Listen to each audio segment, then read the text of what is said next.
Shalom saudaraku, selamat berjumpa lagi dalam renungan pengharapan baru dari channel Terang Jalanku. Salam sehat dan selalu semangat. Bagaimana kabar Anda hari ini? Sungguh saya senantiasa berharap saudara tetap bersukacita dan terus rindu untuk mencari akan kebenaran firman Tuhan. Kita terus belajar dalam kebenaran firman Tuhan supaya hidup kita bertumbuh dalam perkenanannya. Namun sebelum kita mendengarkan renungan ini, mari kita awali dengan berdoa terlebih dahulu. Ya Tuhan Allah Bapa yang Maha Baik, kami bersyukur atas waktu indah ini untuk dapat merenungkan kebenaran firman-Mu. Kami datang ke hadirat-Mu dengan hati yang terbuka, rindu untuk lebih memahami apa artinya hidup sebagai sahabat karib dari Engkau. Singkirkanlah segala yang mengganggu fokus kami, urapi hati dan pikiran kami oleh Roh Kudus-Mu, agar kami dapat menerima benih kebenaran-Mu. Ajarilah kami untuk berjalan dekat dengan Engkau, menikmati persekutuan yang intim dengan Engkau. Terima kasih Tuhan, dalam nama Tuhan Yesus Kristus kami berdoa. Haleluya, amin. Saudaraku yang terkasih, pernahkah Anda membayangkan bisa menjadi sahabat karib Sang Pencipta alam semesta? Kedengarannya sungguh luar biasa, bukan? Kita mungkin merasa begitu kecil, bahkan terlalu berdosa untuk bisa memiliki suatu hubungan seakrab itu dengan Allah yang Maha Kudus. Namun inilah janji indah yang diberikan kepada kita. Alkitab menunjukkan bahwa ada keistimewaan yang disediakan secara khusus bagi sekelompok orang yang mengasihi Tuhan dengan sungguh-sungguh. Keistimewaan untuk mengalami suatu hubungan yang dekat, yang sungguh luar biasa. Bahkan kita ini semua disebut sebagai sahabat karib Tuhan. Siapakah mereka yang bisa menjadi sahabat karib Tuhan? Mereka adalah orang-orang yang memiliki satu sikap hati yang kuncinya adalah takut akan Tuhan. Takut akan Tuhan di sini bukan berarti kita lari karena ketakutan, melainkan sebuah penghormatan yang sangat mendalam, penghormatan yang sangat tinggi, suatu pengakuan akan kebesaran Tuhan dan kerelaan untuk kita mau tunduk dan taat pada kehendak Tuhan. Inilah sikap yang membuka pintu menuju hubungan yang sangat intim dengan Allah Bapa.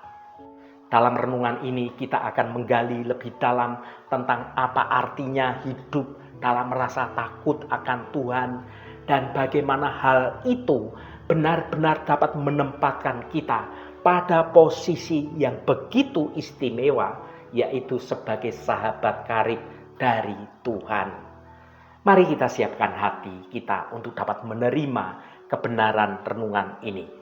Mari kita baca Mazmur pasal 25 ayat 14. Tuhan bergaul karib dengan orang yang takut akan Dia dan perjanjiannya diberitahukannya kepada mereka.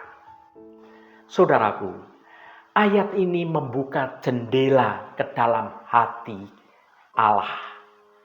Ini bukan sekedar tentang menjadi pengikut atau menjadi hamba Tuhan, melainkan bagaimana kita diundang ke dalam suatu lingkaran persahabatan yang sangat mendalam, yang Alkitab sebut sebagai bergaul karib atau persahabatan yang rahasia. Bagaimana mungkin kita, manusia yang penuh dengan kekurangan, bisa menjalin suatu persahabatan yang demikian akrab dengan Tuhan Pencipta alam semesta ini? Jawabannya terletak pada frasa kuncinya. Orang yang takut akan Dia. Yang pertama, apa artinya takut akan Tuhan? Seringkali kita mendengar kata takut, pikiran kita langsung mengarah pada rasa gemetar, rasa gentar, rasa ngeri, rasa kecemasan. Namun takut akan Tuhan dalam konteks Alkitab itu jauh lebih kaya, jauh lebih mendalam artinya. Ini bukan ketakutan yang membuat kita lari menjauh karena merasa terancam, melainkan suatu ketakutan yang membuat kita lari mendekat dalam hadirat Tuhan dengan penuh perasaan cinta kasih. Takut akan Tuhan adalah yang pertama, penghormatan yang mendalam, mengakui keagungan, mengakui kekudusan, mengakui kuasa Tuhan yang tidak terbatas dan meresponnya dengan kerendahan hati kita. Yang kedua, ketaatan yang penuh kasih. Rasa hormat sedemikian rupa sehingga kita sangat berhati-hati untuk tidak menyakiti hatinya Tuhan dengan dosa-dosa kita atau dengan perbuatan-perbuatan kita yang salah atau kita melanggar perintah-perintah Tuhan. Bukan karena takut kita akan dihukum, tetapi karena cinta kita, karena kasih kita, karena penghargaan kita terhadap pribadi Allah Sang Pencipta. Yang ketiga, menjauhi kejahatan, kebencian terhadap dosa, karena kita tahu dosa itu memisahkan kita dari hadirat Tuhan dan merusak hubungan kita dengan Tuhan. Singkatnya, takut akan Tuhan adalah sikap hati yang memilih untuk memprioritaskan kehendak Tuhan, memprioritaskan kehadiran Tuhan di atas segalanya. Sikap inilah yang menjadi kunci pembuka untuk bersahabat karib dengan Tuhan Allah Bapa kita. Yang kedua, keistimewaan persahabatan karib. Dalam Mazmur pasal 25 ayat 14 menjanjikan dua hadiah yang tidak ternilai bagi orang yang takut akan Tuhan. Frasa yang berkata, Tuhan bergaul karib adalah keistimewaan yang pertama, yaitu Tuhan bergaul karib dengan mereka. Bergaul karib berarti itu ada suatu keakraban, ada suatu intimasi, ada kedekatan secara emosional. Bayangkan persahabatan Anda dengan sahabat terdekat Anda di dunia ini. Anda itu di depan sahabat karib Anda tidak perlu berpura-pura. Anda dapat berbagi rasa, berbagi rahasia, berbagi perasaan, berbagi suka maupun berbagi duka. Dan kehadiran mereka, sahabat itu, membawa kenyamanan dalam hidup kita. Maka ketika Tuhan bergaul karib dengan kita, artinya yang pertama, kehadiran yang nyata. Kita mengalami kehadiran Tuhan bukan hanya saat kita di gereja, tetapi sungguh-sungguh dalam kehidupan kita sehari-hari. Yang kedua, doa yang intim. Doa bukan sekedar lagi suatu daftar permintaan yang formal, tetapi suatu percakapan dari hati ke hati dengan jujur, dengan tulus, dengan nyaman kita berbicara terbuka. Yang ketiga, kekuatan dalam kelemahan. Di saat kita jatuh, kita tahu ada sahabat karib yang tidak akan menghakimi kita, yang siap menopang kita dan siap memberi kekuatan kepada kita. Saudaraku, frasa yang berkata, dan perjanjiannya diberitahukannya kepada mereka. Ini adalah keistimewaan yang kedua, yaitu perjanjiannya diberitahukannya kepada mereka. Ini adalah bagian yang paling luar biasa dari janji-janji tersebut.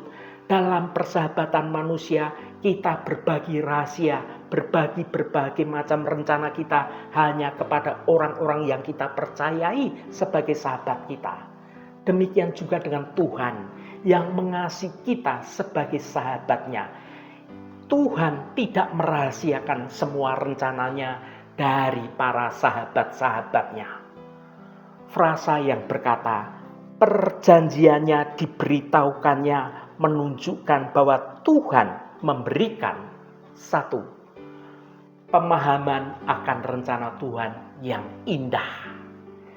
Ia membukakan pikiran kita untuk dapat memahami kebenaran firman-Nya, memahami janji-janjinya, dan juga rencana agungnya bagi dunia dan bagi hidup kita semua.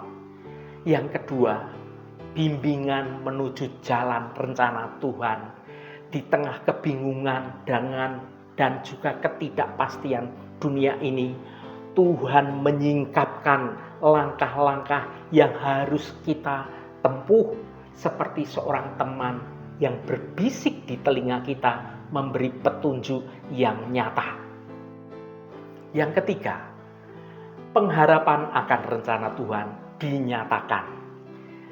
Tuhan mengingatkan kita akan ketetapan janji keselamatan dan juga kasih karunia-Nya yang kekal melalui Yesus Kristus, memberi kita suatu perspektif ilahi di tengah pergumulan duniawi yang semakin berat. Melalui Roh Kudus, Tuhan memberi kita suatu wawasan yang lebih dalam lagi tentang hati, tentang pikiran-pikiran dari Tuhan. Tuhan tidak memperlakukan kita sebagai orang asing, tetapi sebagai sahabat yang sungguh dapat dipercaya. Saudaraku yang dikasihi Tuhan, bagaimana kita dapat merespon panggilan persahabatan ini? Ayat ini adalah undangan. Jika kita merindukan kedalaman hubungan yang luar biasa ini, suatu kedekatan, suatu bimbingan, dan pengungkapan akan janjinya, maka kita harus menanggapi segala panggilan untuk takut akan Tuhan. Mulailah hari ini dengan berkomitmen untuk yang pertama, menghormati Tuhan di atas segala sesuatu. Yang kedua, menaati firman-Nya bukan sebagai kewajiban, tetapi sebagai ungkapan cinta kita kepada Tuhan. Dan yang ketiga, menjauhi apapun yang merusak hubungan keintiman kita dengan Tuhan.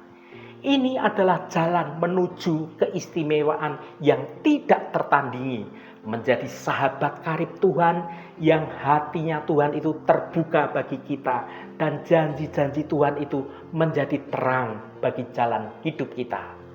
Mari kita hidup dengan hati yang penuh hormat, penuh cinta, sehingga kita akan terus-menerus mengalami keintiman persahabatan karib dengan Raja di atas segala raja. Haleluya, Tuhan memberkati kita semua. Mari kita tutup renungan ini dengan berdoa. Ya Bapa kami yang penuh kasih, kami datang di hadapan-Mu dengan hati yang bersyukur. Firman-Mu hari ini mengingatkan kami akan keistimewaan yang luar biasa. Engkau bergaul karib dengan orang yang takut akan Engkau. Tuhan, ajari kami untuk memiliki rasa takut yang benar, bukan ketakutan yang membuat kami lari menjauh dari Engkau, melainkan suatu rasa hormat dan ketaatan yang membawa kami semakin dekat pada Engkau.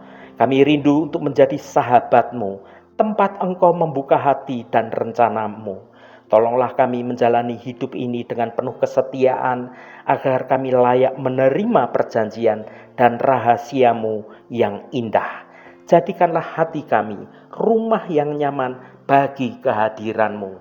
Terima kasih Bapa, segala hormat, pujian, dan ucapan syukur hanya bagi Engkau Allah yang kudus. Saudaraku, bukalah hatimu dan tengadahkan tanganmu. Terimalah berkat Tuhan. Tuhan memberkati engkau dan melindungi engkau. Tuhan menyinari engkau dengan wajah-Nya dan memberikan kasih karunia. Tuhan menghadapkan wajah-Nya kepadamu dan memberikan damai sejahtera. Berkat anugerah dari Bapa Surgawi, cinta kasih karunia dari Tuhan Yesus Kristus, dalam persekutuan dan penghiburan Roh Kudus, menyertai kita semua sekarang ini dan sampai selama-lamanya. Dalam berkat Tuhan Yesus Kristus, haleluya, amin. Puji Tuhan, saudaraku semua, biarlah melalui renungan pengharapan baru dari channel Terang Jalanku ini, iman kita terus bertumbuh, kita hidup dalam kebenaran Tuhan. Roh Kudus senantiasa menolongmu dan menuntunmu untuk dapat hidup dalam jalan kebenaran Tuhan. Saudaraku, saya sangat senang sekali dan berterima kasih jika Anda berkenan memberikan komentar pada konten video ini dan bagikan renungan ini pada teman dan sahabat Anda agar mereka diberkati juga melalui renungan ini. Terima kasih saudaraku, sampai bertemu kembali. Shalom, Tuhan memberkati.